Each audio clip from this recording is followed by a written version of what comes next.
السميع العليم من الشيطان الرجيم. بسم الله الرحمن الرحيم.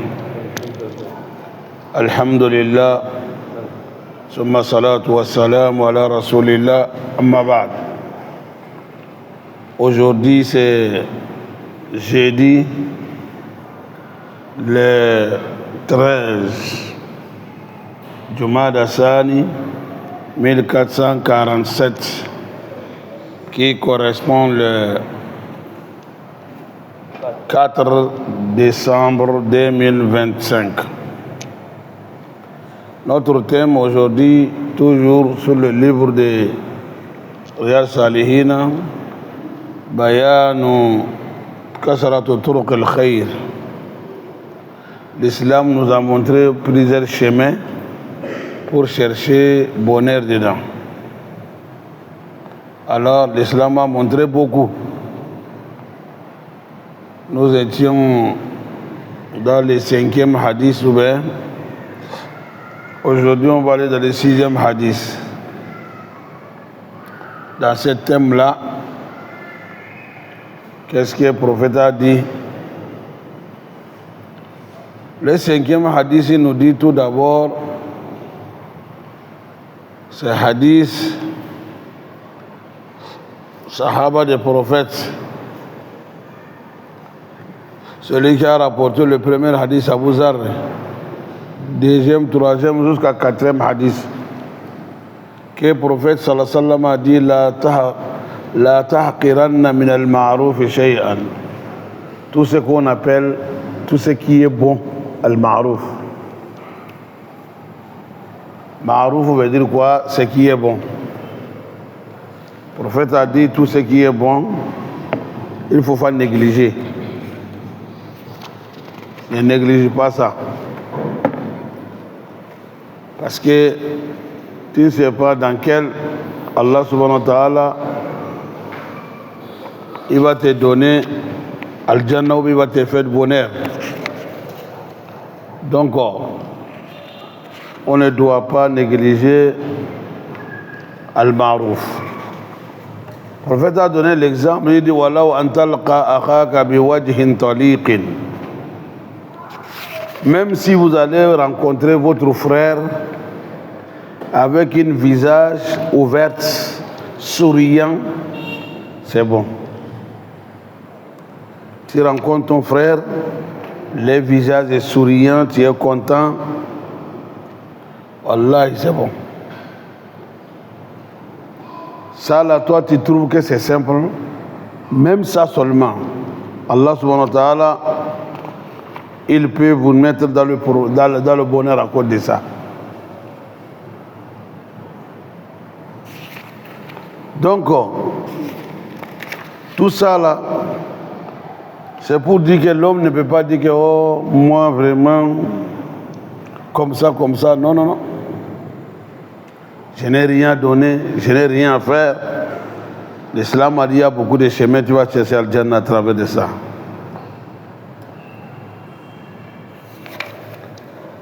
Après ça, nous allons rentrer dans le 6e hadith, qui est le hadith d'Abu Hurayrata, radiyallahu anhu, قال رسول الله صلى الله عليه وسلم. Abu Hurayrata a dit, prophète a dit, Kullu sulama minan nas alayhi sadaqa. Hadith là on a vu ça. Il a répété ça plusieurs fois. Il dit Kullu sulama minan nas. Toutes les articulations que l'homme il a dans son corps, alayhi sadaqa. L'homme doit donner sara de ça. Pour donner sara de ça, c'est obligatoire. وَكُلَّ يَوْمٍ تَطْلُعُ فِيهِ الشَّمْسُ. Chaque jour que Dieu a fait, le soleil s'élève, vous devez faire sara. Et تَعْدِلُ بَيْنَ الْإِثْنَيْنِ.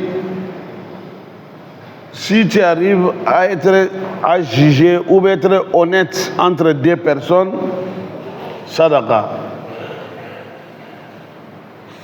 C'est sadaqa. Wa tu'inu rajul fi dabatihi.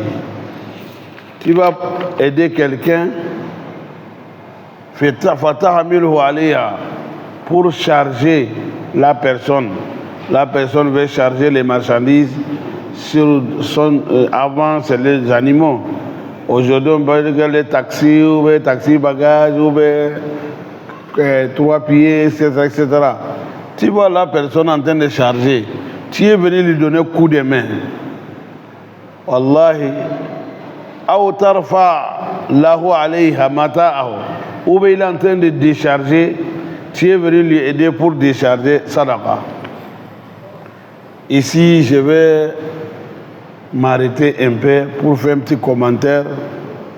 Le constat que j'ai vu hier et aujourd'hui.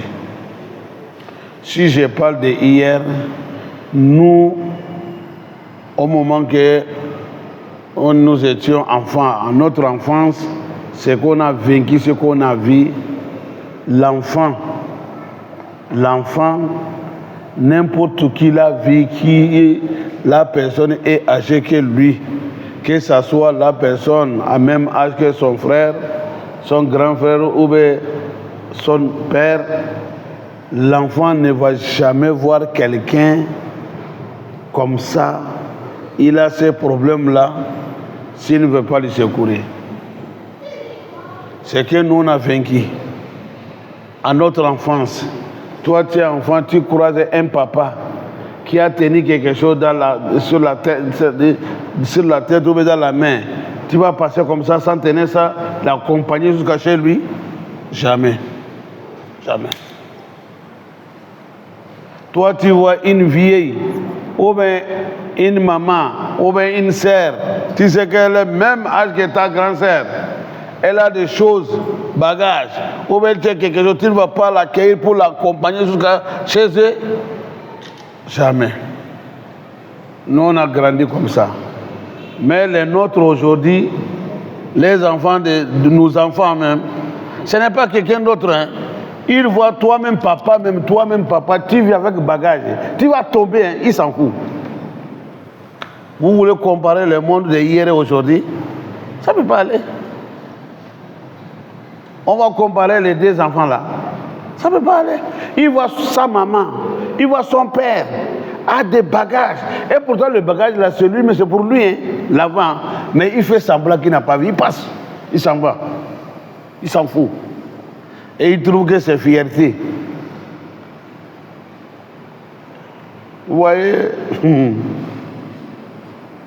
C'est ça, l'islam, l'éducation que l'islam a donnée aux musulmans. Vraiment, l'éducation que l'islam a donnée aux musulmans, voilà ce que l'islam nous dit. N'importe qui tu l'as vu, il veut charger ou il veut décharger. Si tu l'as donné un coup de main, ce sera pour toi.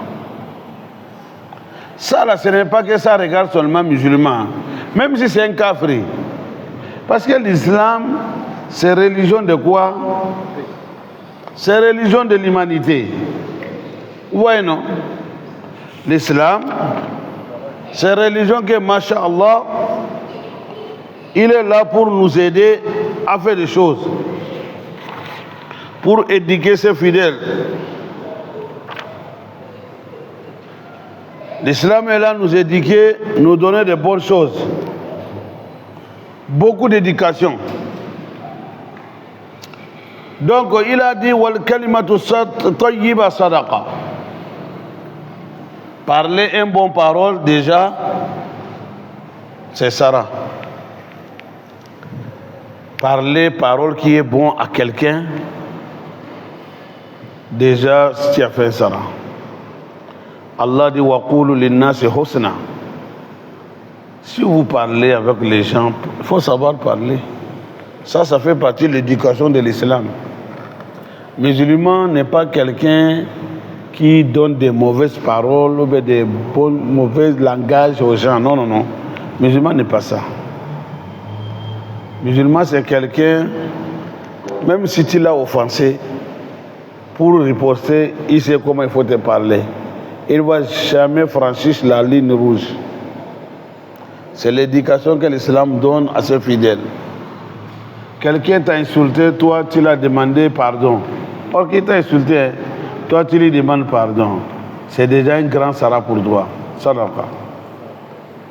Il t'a insulté, hein. Toi tu n'as pas donné la même chose, surtout d'aller jusqu'à ses parents. Non, il t'a insulté, tu as fait doigt pour lui. Qu'Allah te pardonne, mon frère. Il t'a insulté, toi tu dis oh, qu'Allah vous pardonne. Et tu as gagné grand chose là-bas. وَبِكُلِّ خَطْوَةٍ تَمْشِيهَا إِلَى صَلَاةِ صَدَقَةٍ.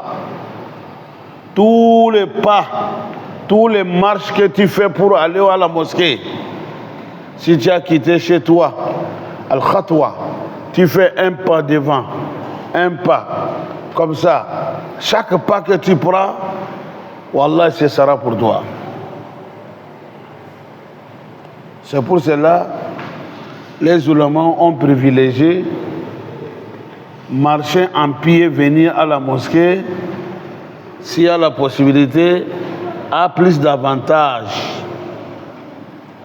Qu'on a dit parce que le nombre de pas que tu prends là, comme on a mentionné le pas, à la côte de ça, à côte de ça.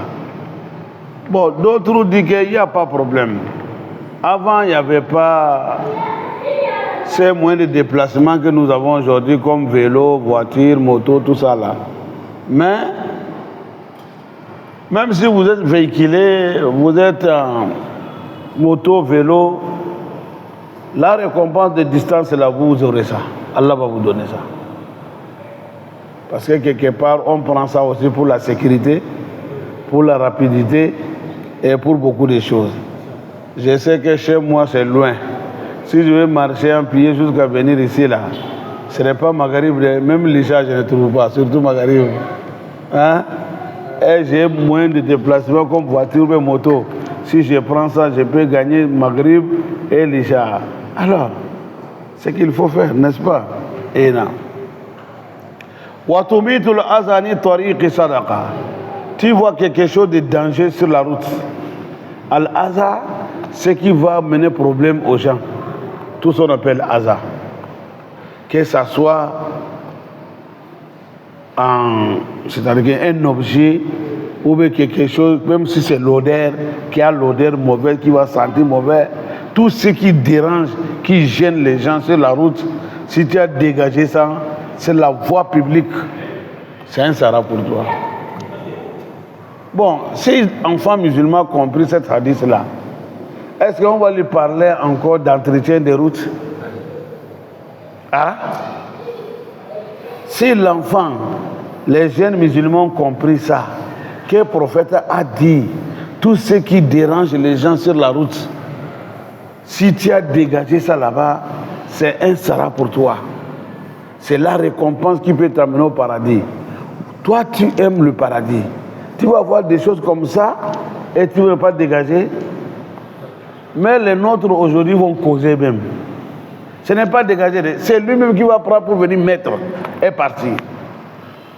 Ah, moi vraiment, le monde a renversé. Hein? Je n'arrive pas à comprendre comment Shaitan a gagné les enfants là. Ça ne va pas du tout. Je sais ce que je vous parle, parce que nous sommes avec des enfants. Si vous voulez connaître le monde des enfants, qui est dans le monde des enfants, c'est les enseignants qui sont dans le monde des enfants. Il faut demander un enseignant, l'enfant c'est qui? Il connaît l'enfant. Subhanallah. Si tu regardes hier et aujourd'hui, mais ce n'est pas possible. Il y a des actes que les enfants font aujourd'hui. Je me pose la question, est-ce que logiquement même ça peut aller? Est-ce que l'homme peut faire ça? Mais ils font ça sans inquiétude. C'est même pas qu'ils ont fait quelque chose.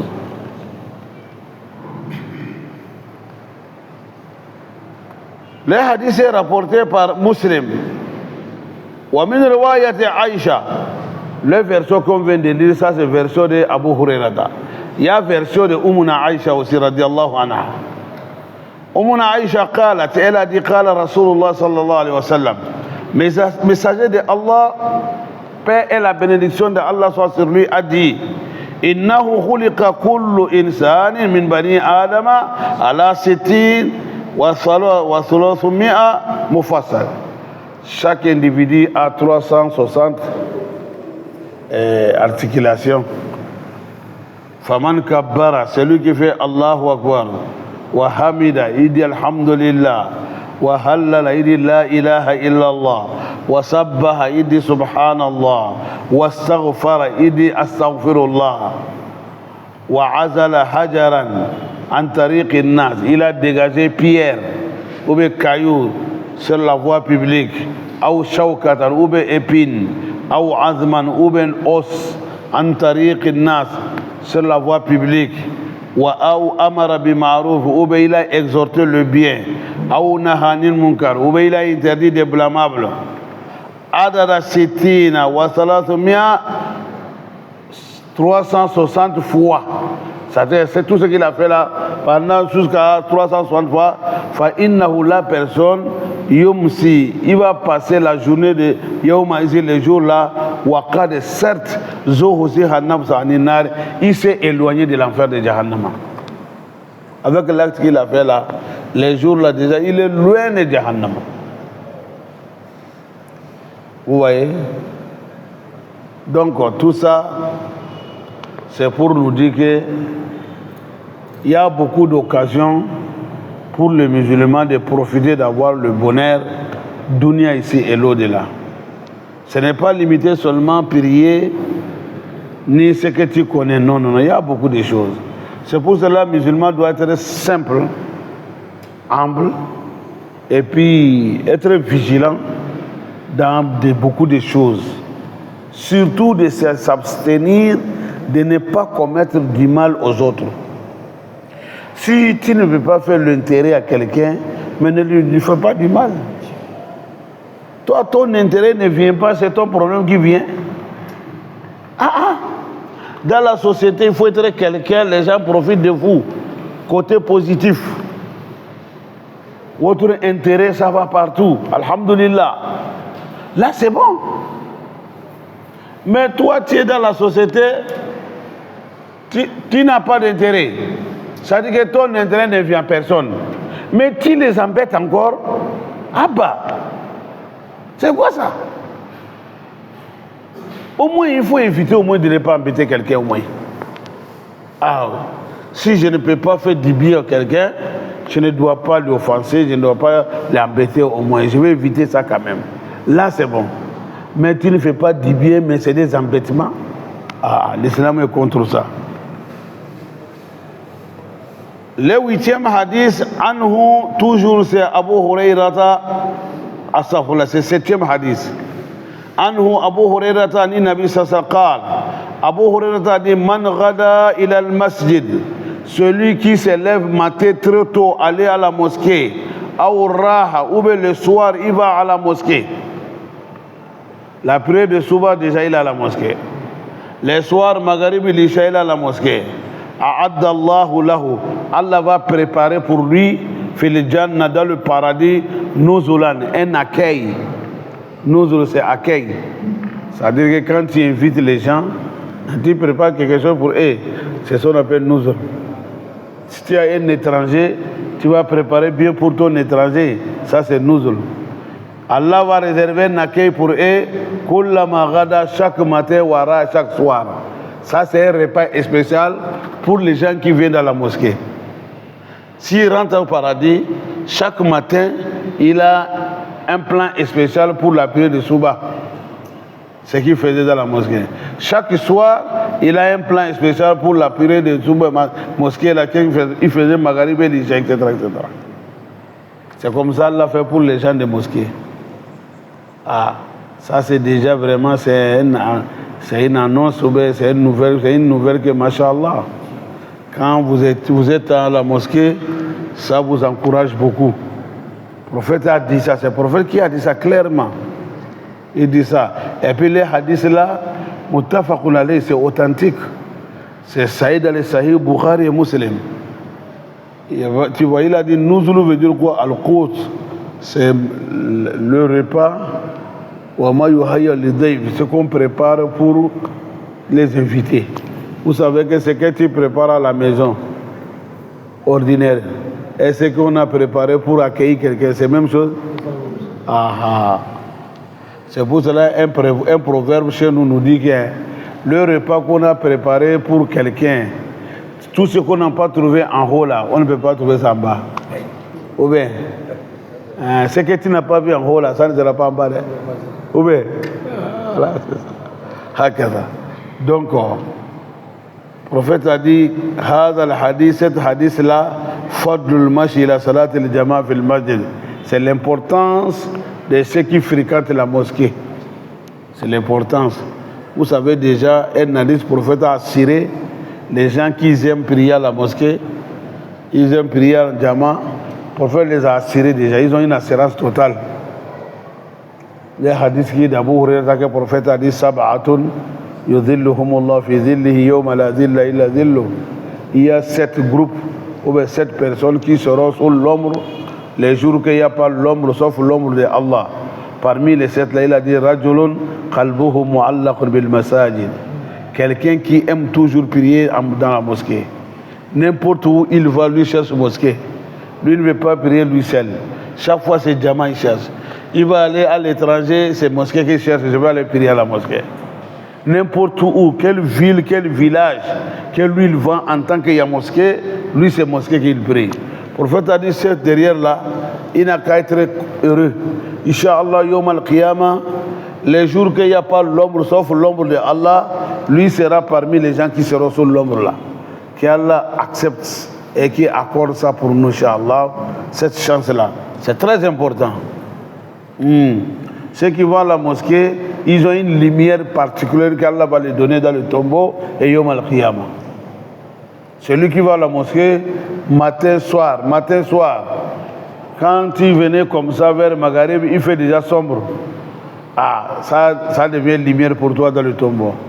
En rentrant aussi à la maison, maintenant, il fait noir. Ça sera lumière pour toi. Le matin, quand tu vas à la mosquée avec l'obscurité là, Yom al-Qiyamah, l'obscurité, Allah va transformer ça, ça devient lumière pour toi. Dans le tombeau et sur le sirat jusqu'au paradis. 8e hadith, anhu Abu Hurairah il a rapporté le hadith encore, il a dit, Qala Rasulullah sallallahu alayhi wa sallam, le messager de Allah a dit, la paix et la bénédiction de Allah soit sur lui. Ya nisa al-muslimat. Ici, le prophète a lancé l'appel envers les croyantes, les femmes croyantes. Il dit, oh, vous les femmes musulmanes, la tahqiranna jaratun li jaratiha. Il ne faut pas qu'une femme musulmane néglige, fait des biens à son voisin. C'est-à-dire que vous savez que les femmes, leur voisinage, ce n'est pas facile comme pour nous. Le prophète a parlé ici, il a dit aux femmes musulmanes, si vous êtes avec voisinage et quelqu'un, les biens que vous faites là, entre vous les voisins, ne négligez pas le bien. Il ne faut pas minimiser. Tout ce qu'on appelle bien là, il faut faire ça. Ou alors, firsina shatin. Firsina shatin, même si c'est sabot de mouton. Vous connaissez sabot, non? Les sabots de mouton, ça là, c'est quoi? Même le mouton là, quand on va préparer là, on enlève les sabots là. Oh ben, même malgré ça, le prophète veut dire que même si c'est sabot de mouton, que ton voisin veut ça là, il faut la donner.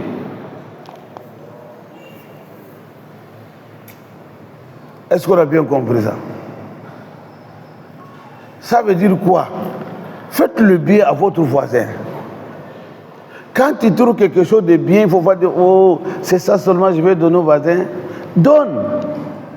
Il n'y a pas seulement dans le bien. Bien, c'est le bien. Toi, tu trouves que c'est seulement. Mais chez le voisin, c'est beaucoup. Toi, tu peux manger la viande chaque jour. Peut-être que chez le voisin, par mois, c'est 1-2 fois. Et s'il trouve le pied de mouton, on fait soupe avec ça, c'est quelque chose pour elle. Ou bien, etc., etc. Donc, tout ce qu'on appelle ma'rouf, ce qui est bon là, on ne néglige pas. Fais ça. Fais ça pour quelqu'un.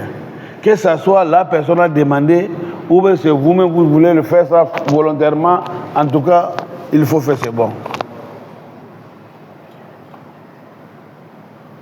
في هذا الحديث, dans cet hadith-là, al-hathu, le hadith nous encourage à la sillatil jar, que les voisins n'ont qu'à se allier entre eux. Wallah bizal fi shat, même si c'est les sabots des moutons qui vont les allier, ils n'ont qu'à faire ça. Il dit, mais wafi manahu, cette mot-là a un sens, al-hadith al-agha, un autre hadith qui donne le vrai sens des mots-là. Ça veut dire quoi? Sabot des moutons qu'on a parlé, c'est là. Il y a un autre hadith que le prophète a amené, ça va donner sens de cet hadith-là.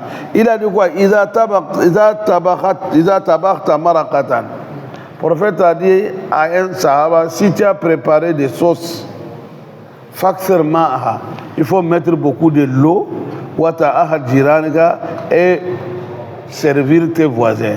Voilà le vrai sens des hadiths. Ça veut dire que toi, tu as trouvé aujourd'hui les pieds des moutons. Tu as fait sauce. Alors, mets beaucoup de l'eau et puis tu enlèves un peu, tu donnes à tes voisins. Ça aussi, on a vu ça quand nous étions enfants. Nos mamans faisaient ça. Oh, la vie là est partie. Oh. Dunia n'est rien. Avant, si le voisin a préparé aujourd'hui viande là, tous les entourages là, même s'ils n'ont pas mangé viande là, la sauce là, ils vont manger ça. Tu vas voir qu'on va prendre petit assiette, là on appelle les enfants, hein, va donner sa tante telle, va donner sa papa telle, va donner sa famille telle. Si toi tu es étranger, toi tu es à l'aventure, tu es venu chez vous au village, on prépare pour toi qu'un autre étranger est arrivé. Dès que tu es arrivé, ta famille même, ils vont préparer quelque chose pour toi.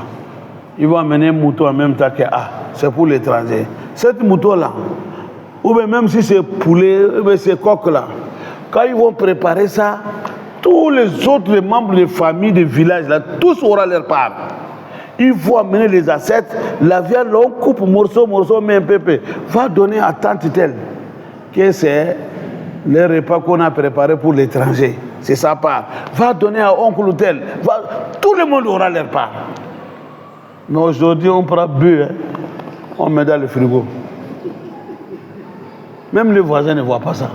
Bœuf, on met ça là-bas et puis on bouffe. Finir. Il est là, il dit, oh mon ami, oh, moi, ça fait longtemps que je n'ai plus. Moi, je n'achète plus la viande comme ça. Oh. Moi, je fais un bœuf, je mets dans le congélateur et puis c'est ça qu'on mange un peu. Les voisins en train de manger quoi? De vie. Les poissons fumés, là, petit là. Il est en train de manger de vie. Toi, tu sais bien, c'est ça, il lui mange. Tu ne peux pas prendre une partie de viande là, au moins un jour pour dire, ah madame, ou bien 2 enfants, va donner à votre oncle tel, le voisin tel. Ah, les gens sont dire maintenant, hein? Allahu Akbar. Hey, Allah qui est. On est là, on veut bonheur encore. Si mal la yarham la yurham. Prophète a dit, si tu n'as pas pitié aux créatures, comment le créateur va avoir pitié de vous? Entre nous, il n'y a plus de pitié, il n'y a plus de solidarité, il n'y a plus de l'aide. Chacun pour soi. Mais quand on a un problème, on veut que prière collective. On veut prier diamant. Les gens n'ont qu'à prier pour moi. Toi, combien de fois tu as fait l'intérêt pour les diamants? Tu n'as jamais emporté de bonheur. Mais quand tu as un problème, tu n'as qu'à prier pour toi. Qui va prier? C'est pour cela souvent quand tu parles de prier là, les gens se lèvent, ils s'en vont, ils s'en foutent. Ou bien, parce que ça ne va pas. Ça ne va pas, mes frères. Il faut juger les choses, c'est la logique. Logiquement, notre vie là, c'est compliqué. Ce n'est pas vie des musulmans. Notre société maintenant est devenue compliquée. Société de musulmans n'est pas comme ça. Masalul mu'minina fi tawaddudihim wa tarahumihim wa ta'atufihim. C'est ça le prophète a dit. L'exemple de fidèles, l'amour, fidélité, solidarité qui est entre eux. Ils ont cohabité, c'est-à-dire qu'ils sont cohabités, tout ça là. Le prophète a dit c'est comme un seul corps. Si une partie fait douleur, tout le corps vont sentir. Ça c'est le croyant d'hier, c'est d'aujourd'hui là. Quand il y a un problème, ils sont là, dit que fion, tu n'as rien vu. Musulman qui dit ça à son frère musulman, qu'il n'a rien vu. Il est content même que tu as un problème. Hein? Allah. Musulman est content parce que l'autre musulman a un problème. Et tu dis, toi, tu vas à Al-Jannah. Et tu pries avec lui-même mosquée. Hein. Après, tu dis, l'imam, il n'a qu'à demander, lui, il n'a qu'à faire doua pour toi. Des fois, on se moque des imams, quoi. C'est des moqueries, quoi. Hein? Comme les imams, là aussi, sont devenus gourmands. Quand quelqu'un vient, il va chercher un 500, il plie, il met à côté, passer l'imam, j'ai fait une prière, il demande une prière auprès de fidèles. Lui aussi s'élève. Inch'Allah, on a un frère là, Masha'Allah, il veut doigt, on commence depuis midi à 13h. Les gens vont dire, Amina, je suis fatigué. Mais celui qui vient sans 10 francs, verbalement, l'imam, je veux prière. Oh, même Allah, on ne dit pas. Un musulman demande doigt, hein, et puis ça finit. On attend le micro. Je vais vous dire les secrets des imams. Hein. Tout ça, c'est le problème de l'argent. Est-ce que la société musulmane doit vivre comme ça? Hein? C'est pour cela qu'on vous dit que ne les donne pas l'argent. Doua là, ce n'est pas pour lui l'imam, c'est pour Allah. C'est Allah qui l'appelle. Toi, tu as besoin de Allah. C'est Allah qui va résoudre ton problème. Pourquoi tu lui donnes l'argent qui n'a qu'à faire doua? Si tu as donné 10 000 à l'imam, combien tu vas donner à Allah? Allah qui va résoudre ton problème. Combien tu vas lui donner? Oh. Ne donne pas. Il n'a qu'à faire. Si Allah résout ton problème, le cadeau que tu as pour venir lui donner, tu vas venir faire. Il n'y a pas de problème. Là même, c'est ça qui est bon même. Ça n'a pas marché, puis ça n'a pas marché, c'est tout. Machinil, c'est tout. Mais vous allez avancer de 1000 francs, de 500 là. Ceux qui n'ont pas 500 là, quand ils viennent demander doigt là, on ne fait pas de... On dit seulement, hey, on a oublié même quelqu'un demande doigt, on était micro. Parce que lui, il n'a rien avancé. Ouais. Celui qui donne quelque chose là, là-bas quand on prend là, amina, amina, jusqu'à les gens s'énervent. L'imam, ça va comme ça. Il y a doigt de 1000 francs, il y a de 10 000, il y a de 5 000, c'est différent. Ouais. Alors, parce que la religion est devenue business. Normalement, c'est business de Kiyama. Vous devez chercher là-bas. Yom al-Kiyama. Mais pas Dunia ici. Hein. Les 1000 francs là, ça sert quoi? Les 5 000 là, ça sert quoi? Si tu as donné, ça fait pour l'année prochaine encore. Ou bien vous allez souhaiter. Si c'est comme ça, vous allez faire les imams veulent faire le contraire. Parce que si toi tu ne donnes pas sans problème là, l'imam va prier chaque fois toi d'avoir problème pour venir lui donner. Comme toi tu ne donnes pas, et chaque fois si tu n'as pas de problème, tu ne donnes pas. Et s'il y a un problème, tu vas venir glisser. Ah, là l'imam va souhaiter problème pour toi, n'est-ce pas? Qu'Allah nous préserve. Allah qui a et nam. Donc le prophète sallallahu alayhi wa sallam a dit ça. Il a dit, quand tu as la sauce, tu as fait business. Aujourd'hui, souvent ça arrive. Oh, business a marché aujourd'hui. Je vais chercher quelque chose à mener à la famille. Ah, le prophète a dit, n'oublie pas tes voisins. Dis à madame, sauce là n'a qu'à augmenter un peu. Tu connais les voisins. Il y a des voisins, alhamdulillah, il y a des voisins, toi aussi tu es numéro 1, ils sont numéro 2. Hein? Donc ceux qui sont en bas de toi là, toi aussi il faut le voir. C'est comme ça l'islam dit. Maintenant on va manger des premiers jusqu'à décembre là, des premiers mois jusqu'à 12e mois là. On n'a jamais fait quelque chose aux voisins. Et c'est pas possible.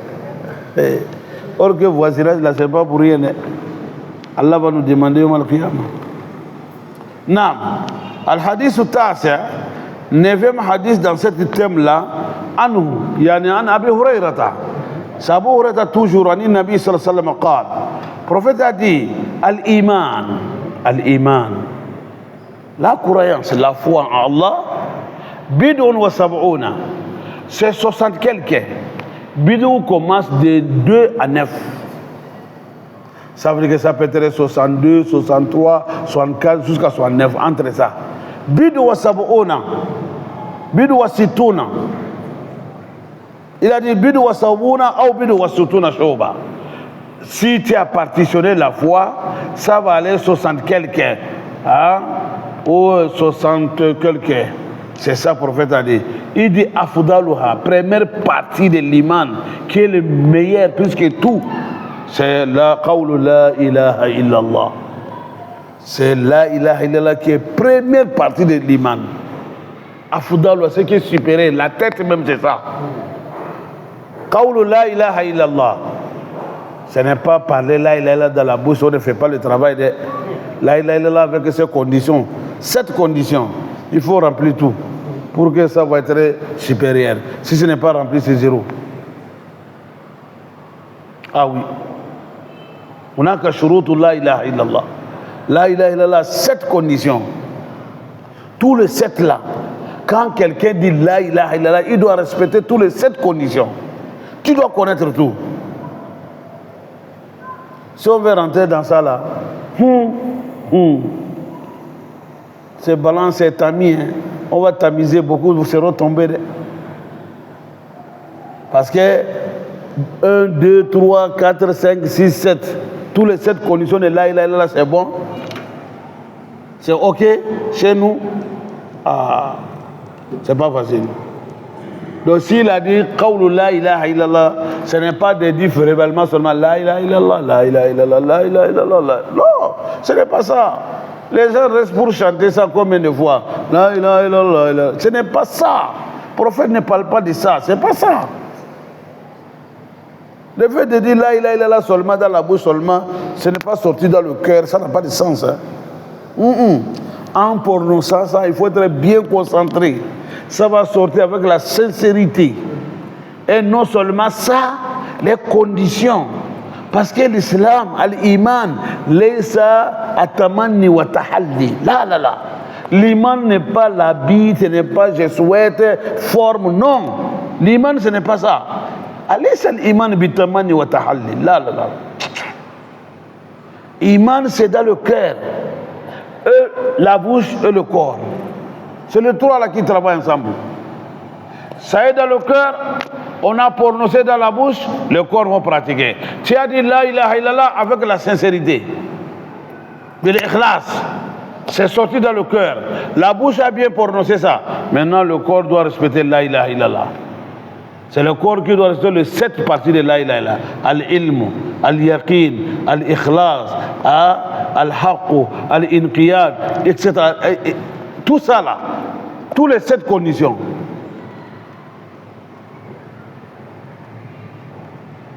Elles sont même première condition qui est l'ilm seulement. Beaucoup disent la ilaha illallah ne connaissent pas. La ilaha illallah, ça signifie quoi? Ça veut quoi? La ilaha illallah veut que tu fasses quoi? Tu laisses quoi? On ne sait pas. Quelqu'un dit la ilaha illallah et ici tout est rempli avec les talismans de gris-gris. Tu connais la ilaha illallah? Il dit la ilaha illallah, mais quand tu vois des comportements, des actes là, ça n'a rien à voir avec la ilaha illallah. Ça peut pas aller. C'est pour cela quand ils ont donné le détail, ils ont dit al-ilmu al-munafi, quoi, le jahl. Il faut la connaissance qui dégage l'ignorance de la ilaha illallah. Al-yaqin, al-munafi, le shak. Il faut la certitude. Est-ce que toi tu es sûr de la ilaha illallah? Tu es sûr? Tu as dit la ilaha illallah, mais tu es sûr? Ce que la ilaha illallah dit là, tu es sûr? La certitude, il n'y a pas. Il n'y a pas. Non, il n'y a pas. Mafi yaqin. On le sait. Est-ce que tu es sûr de l'affaire de Allah? C'est qu'Allah dit tu es sûr, c'est ça? Al-ikhlas. Est-ce qu'il y a la sincérité? Est-ce que c'est vrai la sincérité? Al-haqq. Est-ce qu'il y a la vérité? Tu dis la vérité, tu ne mens pas? Al-inqiyad. Est-ce qu'il y a la soumission? Est-ce que vous êtes prêts à vous soumettre pour la ilaha illallah? qu'Allah nous sauve. C'est pas facile. Le prophète a dit Afdaluha la ilaha illallah wa adnaha, les plus bas, ce qui est plus faible de la ilaha illallah. Quand tu as partitionné ça, 60 quelques parties là, la partie supérieure c'est la ilaha illallah. La partie plus inférieure c'est quoi? Imatatul aza ani tariq. Dégager tout ce qui gêne les gens sur la voie publique, sur la route. Imatatul aza. Tout ce qui dérange les gens sur la route là, quand ils dégagent ça là-bas, ça veut dire que ça c'est la place plus inférieure de la foi, de l'iman ça. Celui qui fait ça là, il a fait derrière catégorie, les catégories plus bas de l'iman ça. Et si celui qui n'a pas fait ça, il a iman, bah. Donc, ici il veut nous dire que toi tu as compris cette hadith là, tu as des passages sur la route, tu as vu quelque chose qui gêne les gens, tu as passé. Et prends cette hadith là, tu vas comparer avec ton acte là, c'est comment? Il faut te juger. Est-ce que tu as l'iman? Ah, parce qu'on a dit adnaha imatatul azani tariq. Et le prophète a dit wal haya'u shu'batun min al-iman. La pudeur, la honte, ça fait partie d'une grande partie de quoi? De l'iman. Ah, ici encore ce problème pour nos enfants d'aujourd'hui. Al-haya'u, la pudeur. C'est qu'aujourd'hui, quand là-bas, là, les pays civilisés, selon eux-mêmes, les pays développés nous disent que quand tu as honte, tu es gaou. Toi, tu n'es pas civilisé, tu es gawa, tu ne connais rien. Voilà, l'islam t'a dit que al-haya'u shu'batun min al-iman. Celui qui a honte, celui qui a la pudeur, c'est une grande partie de l'iman que la personne a. L'islam lutte pour la pudeur. Là-bas, on lutte contre la pudeur. L'islam lutte. La société musulmane, il faut avoir la pudeur, il faut avoir la honte. Les femmes, surtout les femmes. Surtout, je dis bien, surtout les femmes. Mais l'autre société, on lutte contre la pudeur. Et quand on fait des publicités, c'est les femmes qu'on met devant pour dégager la pudeur. Vous ne voyez pas? Vrai ou faux? Quand on fait publicité, c'est les femmes qu'on les fait sortir. Les femmes nues, c'est les femmes. C'est rare qu'on fait sortir les hommes. Hein. C'est la lutte contre la pudeur. La pudeur que le prophète a dit al-haya'u kulluhu khayr. Le prophète a dit la pudeur, tout est bonheur. Al-haya'u la ya'ti illa bil khayr. Ça amène que seulement bonheur. Ça amène que seulement bonheur. Là-bas, on lutte contre ça. Et c'est pendant que l'islam lutte pour la pudeur que ça, la société musulmane doit avoir ça. Mais aujourd'hui, on dit quand tu as ça, tu es gaou. Toi, tes yeux sont fermés. Il faut marcher nuit. Allahu Akbar. Les enfants, les garçons, il faut porter slip. Mais pantalon n'a qu'à descendre. On va voir tous les parties de slip dehors. Tu vas marcher comme ça. Ouais. Ya salam. Le prophète a dit chaque religion a un signe symbolique. Chaque religion, ils ont ce signe-là. Quand tu vas voir, tu le vois, tu vois à travers de ce signe-là que quand tu vois quelqu'un, il a ça, il est tel de telle religion. Il dit pour nous, là, c'est le haya, c'est la pudeur. Un musulman, normalement, tu le vois n'importe où, il a honte. Mais aujourd'hui, là, on a dit c'est pas ça. Il a dit l'iman et la pudeur, c'est comme les deux saucires. Si l'autre n'est pas, l'autre n'est pas. S'il n'y a pas iman, il n'y a pas la pudeur, il n'y a pas l'iman. S'il n'y a pas la honte, il n'y a pas l'iman. Il dit si la honte est partie, l'iman aussi va partir. C'est pour cela quand vous voyez un jeune musulman qui marche pied et pantalon sur les fesses, partout dehors, tresser les cheveux, celui-là vous allez lui parler de la prière, il n'y a pas l'iman. fait tout possible, il n'a qu'à avoir la honte tout d'abord, lapidaire là. S'il a eu la pudeur, il va prier. Mais s'il n'y a pas la pudeur, il n'y a pas la pudeur. Il ne peut pas prier. Parce que le prophète a dit, si la pudeur est partie, l'imam va partir. Celui qui n'a pas l'imam, lui va prier. Il ne peut pas prier. Bam. C'est le problème ça. Al-haya ou shoubat min al-iman. Avant, vous allez demander la main de votre femme. Vous allez fiancer une femme. Wallahi, jusqu'à il va rentrer dans ta chambre là, tu ne vas pas voir le visage. Si elle a su que vous êtes ici, pop, si tu l'as coincé même là, elle fait comme ça. Jamais tu ne vois pas. La tradition avant, tu vas marier ta femme. Elle est venue chez toi. Hein? Mais pour voir le visage, tu dois payer tout d'abord avant de voir le visage. Vous allez vivre pendant des temps, tu ne vois pas le visage de ta femme. Pour que la femme va parler à toi, tu dois payer. Il y avait la dignité. C'est ça l'humanité. C'est ça la tradition. C'est ça même l'homme. Pour que ta femme, pour qu'elle te parle, tu dois avancer quelque chose. C'est ça la valeur. Pour qu'elle va rire, tu vois les dents, hein? Mon cher ami, ça coûte cher, tu vas payer. Tu dois payer ça tout d'abord. Avant, c'était comme ça. Amélia, Ouettao va rester dans la chambre pendant une année complète, elle ne sort pas dehors. Certains gars ils vont sortir, c'est avec bébé. C'est ça la valeur des femmes. Mais quand on a laissé ça, c'est devenu public.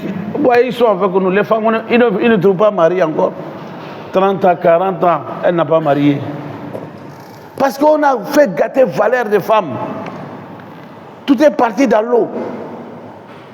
Si on a réservé la pudeur que l'islam a donnée à la société, que les femmes réservent ça bien, mais c'est fini. On n'aura pas de problème. Mais en tant qu'on a laissé ça, c'est fini. Al-haya ou shoubat min al-iman. Le prophète a dit voilà. Wallah, ça, la pudeur, c'est une grande partie de la foi. Si tu as ça, tu as l'iman. Mais s'il n'y a pas ça, ça manque. Aujourd'hui, tu vas avec les réseaux sociaux. Avant de... Et d'ailleurs, le mariage s'est fait sur le net. Parce que j'ai vu visage des femmes là, ah, ça me plaint. Ils vont se parler. Appel vidéo tout d'abord. Les parents même ne savent pas que la fille est où. Mais le monsieur lui sait. Quand on va vous envoyer d'aller donner goro, tu vas dire que mon enfant, la fois passée, quelqu'un m'a parlé de ça. Et c'est son neveu quoi. Ils sont partis Ghana, mais ici. Il a dit, quand ils sont croisés là-bas, et le neveu lui a dit que, oncle, Ghana, mais ici là, les routes ne sont pas bonnes. Il dit, ah vraiment chez vous ici là, les routes sont compliquées. Et l'oncle a dit qu'une semaine après, on a dit que ton neveu a cherché une femme au Ghana, mais il dit imbécile. Tu me dis que les routes ne sont pas bonnes, c'est là-bas que toi tu as cherché une femme déjà. Tu connais là-bas plus que moi. Il dit les enfants, ils vont t'amener. Il faut garder. Tu ne sais pas, connais pas les enfants là. Si on est dit venir de dire que ton fils demande la main d'une femme, vous allez sur le montagne là où tu ne peux pas croire que comment il a connu ici. Comment il a connu. C'est grave. Qu'Allah nous sauve. Donc voilà ce que le prophète nous dit. Al-iman shoubatun, al-haya shoubatun min al-iman. S'il y a la pudeur, wallah, tout va bien. Mais depuis qu'on a dégagé ça dans la société, tout est bouleversé. Qu'Allah nous préserve. Naam, Azim.